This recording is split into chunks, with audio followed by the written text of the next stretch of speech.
In our first story, the Senior Staff Association, Universities of Ghana, SSA-UoG, and the Federation of Universities Senior Staff Associations, PUSSAG, have suspended their industrial strike with immediate effect.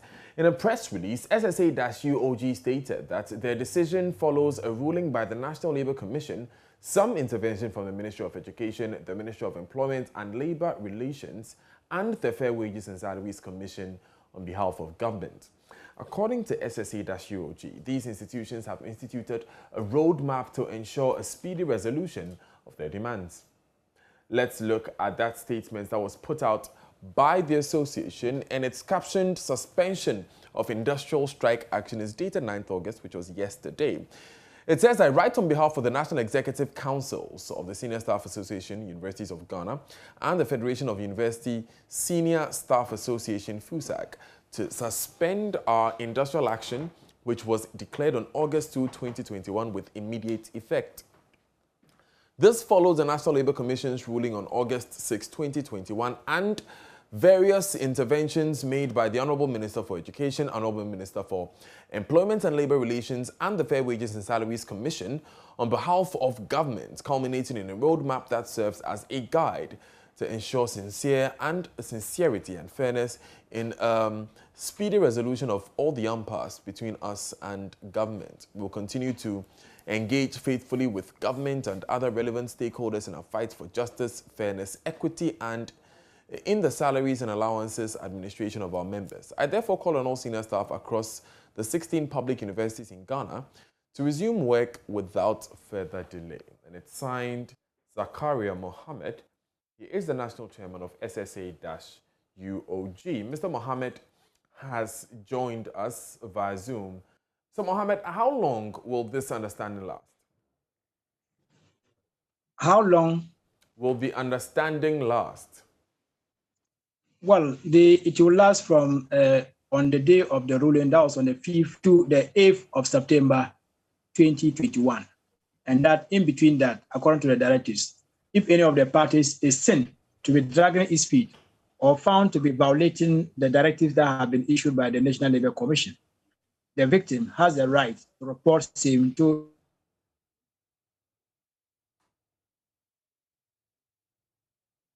Right, Zakaria Mohammed there, stating that this particular understanding lasts till the 8th of September. Now, what we want to get the understanding is whether or not they will go back on strike if indeed their concerns are not met by the 8th of September, or they will go to the National Labour Commission, or indeed they will simply go to court on their own. So that's what we want to understand from Zakaria Mohammed. We'll get those details from him when he rejoins us via Zoom. You're live on News Desk with me, Daniel Dazi. Let's get back on the Zoom connection and speak with Zakaria Mohammed.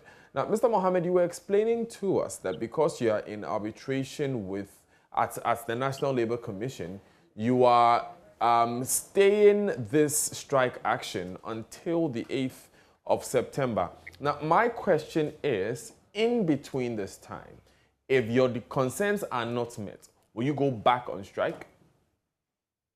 Yes, there were two options that there will be two options that will be available to us for use. One, that if the demands are not met, we have every right, according to the directives, to report the matter to the National Labour Commission, and a punitive action will be taken against the party involved.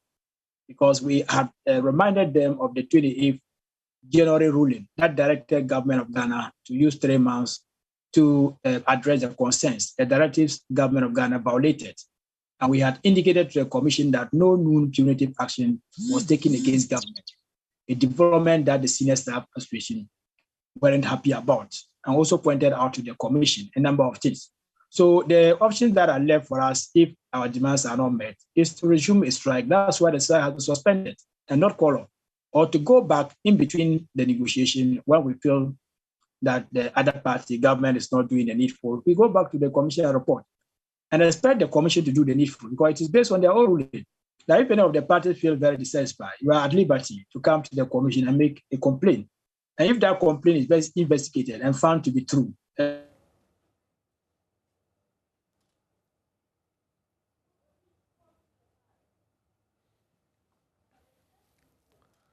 Right, Zakaria Mohammed there, who was explaining to us that their strike has simply been suspended. It has not been called off.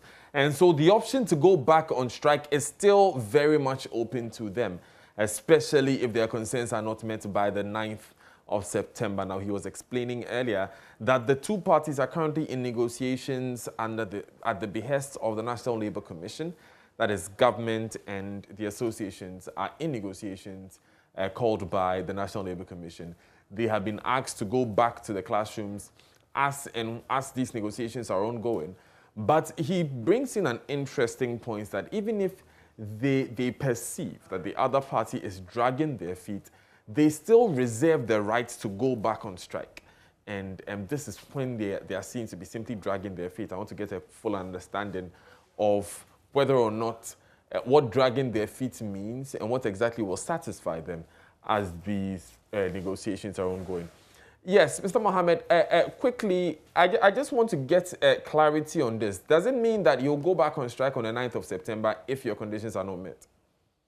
No, I think this time around, the development that what actually stated the strike was as a result of the fact that the Fair Wages and Salary Commission was awarding us market premium and non-basic allowance in a different form and sought to measure the two in one percentage, which we found very disgusting because the other unions, our competitors, were given 1%. That was a representation of the non-basic allowance. That same percentage was what Fair Wages and Salary Commission was given to us as a combination, a hybrid of the non-basic allowance and the market premium. And when we went to the National Labour Commission, they now decoupled the two. So it means that the percentage that they initially was given to us is supposed to be a representation on one of the allowances and not sort to fuse the two. And another complaint that brought us to the strike was based on the fact that we had earlier on indicated that the Tier 2 pension arrears interest is supposed to be calculated on it, and that we are written to the Minister for Employment and Labour Relations upon his own request since 30th June, and no response or acknowledgement has come from the Minister of Employment and Labour Relations, as a result of which our retirees have not been able to take their lump sum. They haven't been able to get their full benefits because the interest has not been paid.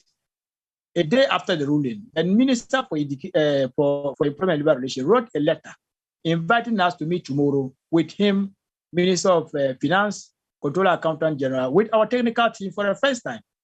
And the two technical teams will meet tomorrow and determine the modalities on how this tier 2 pension interest is going to be calculated.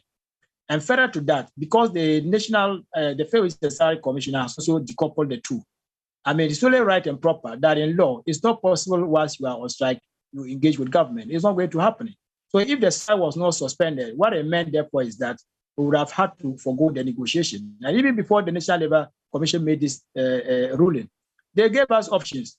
If we think that we no longer have hope in government and we think that there's no room for further engagement, the commission will refer us to what they call compulsory arbitration.